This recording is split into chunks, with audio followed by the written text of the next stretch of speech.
তবে কি রাইসির মৃত্যুর নেপথ্যে খামেনির ছেলে?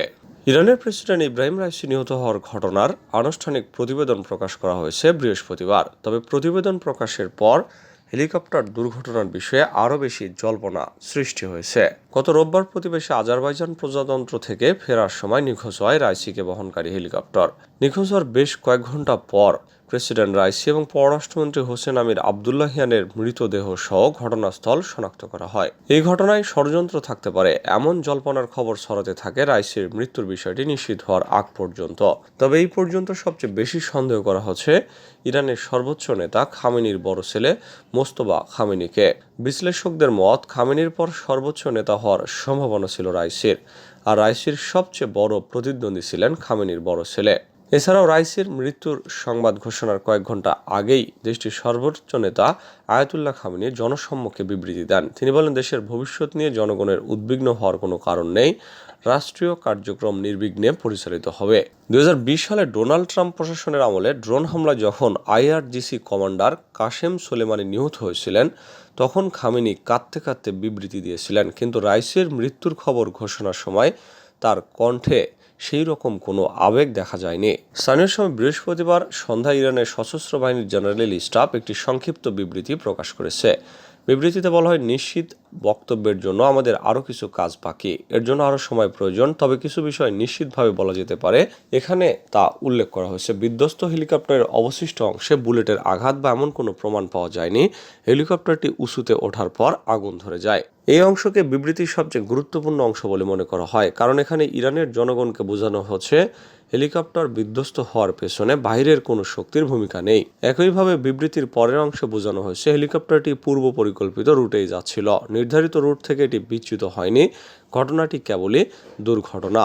তবে এই বিবৃতিকে নিছকই গল্প উল্লেখ করে উড়িয়ে দেওয়া যায়, কারণ এতে বিস্তারিত কোনো বিবরণ ছিল না। বিবৃতিতে যে উত্তরগুলো দেওয়া হয়েছে তাতে আরও বেশি প্রশ্নের উদ্রেক ঘটেছে।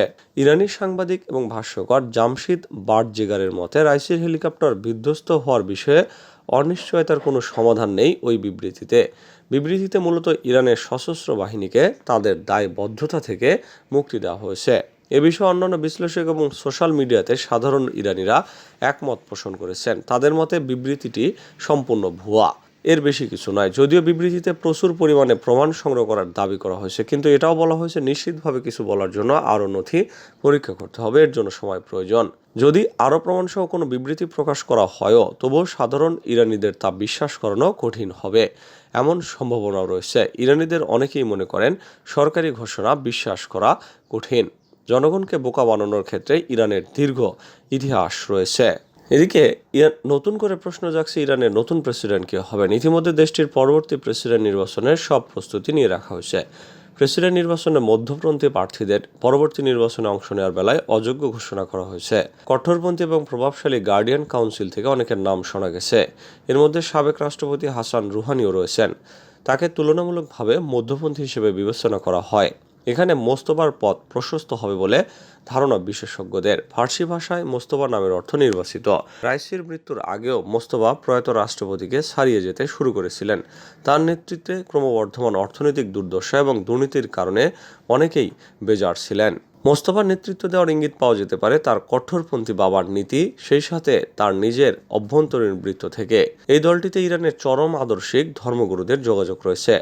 আটলান্টিক কাউন্সিলের 2023 সালের রিপোর্ট অনুসারে এর মধ্যে রয়েছেন বিপ্লবী গার্ডের সাবেক গোয়েন্দা প্রধানের ভাই মেহেদি তায়েব, বিপ্লবী গার্ডের ব্রেইন ওয়াশের কাজে অগ্রণী ভূমিকা পালনকারী আলী রেজা পানাহিয়ান এবং ইসলাম প্রচার সংস্থার প্রধান মোহাম্মদ কওমি। 1989 সালে খামেনির উত্তরাধিকার হওয়ার চেষ্টা করেও ব্যর্থ হন তার ছেলে মোস্তফা। 2022 সালের শেষ দিকে ইরানে বিক্ষোভের সময় মোস্তফা খামেনির মৃত্যুর চেয়ে স্লোগান দিয়েছিলেন জনতা। তারা বলেছিলেন, মোস্তফা আপনি মরবেন, আপনি কখনোই নেতৃত্বে আসতে পারবেন না। কঠোরভাবে সেবার বিক্ষোভকারীদের দমন করা হয়েছিল। হয়তো এবারও বিক্ষোভ হলে সেভাবেই দমন করা হবে। ধারণা করা হচ্ছে রাইসির জায়গায় যদি মোস্তফাকে নির্বাচিত করা হয়, তাহলে হয়তো আরও বড় কোনো বিক্ষোভ দেখবে ইরান।